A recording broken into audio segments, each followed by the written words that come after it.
My mother-in-law thought I was poor until I bought her dream house. I, 28 years old, got married to my girlfriend just last year. My girlfriend and I dated for 2 years until we decided that we wanted to settle and get married. I didn't meet her parents until we were dating for a year, and instantly, I knew that her mom didn't approve of me. Her father, on the other hand, approved of me because he saw how well I treated his daughter. I tried to get to know her mother by helping her whenever she was carrying things, or chilling in the kitchen making different things. Her mom would always try to push me away, and I guess I thought she was just playing hard to get. I didn't think much of it, and I wanted to prove to her that I wanted to be with her daughter. I own a real estate investment company. It's what I do for a living, and it has allowed me to work fewer hours and spend time with my wife. My wife works as a lawyer and works more hours than I do, more than I can even imagine myself working, but it's part of her job, and she still loves it. Both my father and mother-in-law know what I do for a living, but I don't think they understand the scale of my job. To my mother-in-law, she thinks that I'm just a real estate agent that can't get any sales because I work less, and sees me all the time trying to bond with her. Recently, I got her to talk to me about houses because we were talking about my job. She mentioned this house that she calls her dream house and mentions how she tried buying it once, but couldn't because it was too expensive. I recognized the street, and the house she was referring to because it was part of the houses that I had developed a couple of years ago. During the conversation, she asked me how I'm going to support her daughter.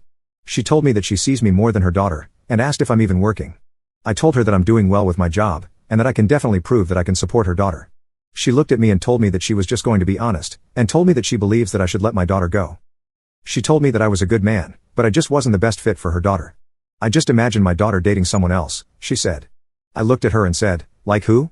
That's when I found out that she had a friend who owned a restaurant that had a son, and I guess they both made a promise to try to play matchmaking, and her mother approved of it because that meant that her daughter would get married into the business. My heart sank. I spent the last couple of months trying to get this woman to like me. But it felt like nothing was working.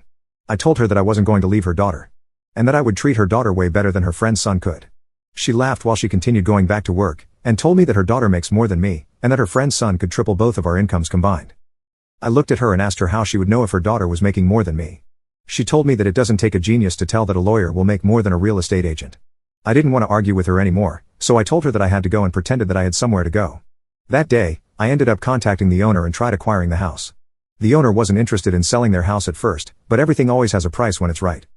The owner was a hard man to negotiate with, and I'm sure I lost the deal, but I honestly didn't care much. Throughout the past 3-4 months, I've had to deal with paperwork, inspection, and the whole process of buying the house.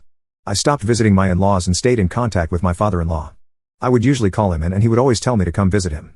He asked me if my mother-in-law was the reason why I stopped coming, and I laughed and told him that I was just working more. During this time, my mother-in-law has tried hinting to my wife about her friend's son, and my wife always shut down the idea, and always told her that she's married and to respect it. You can now check if there's a part 2 by clicking share and more.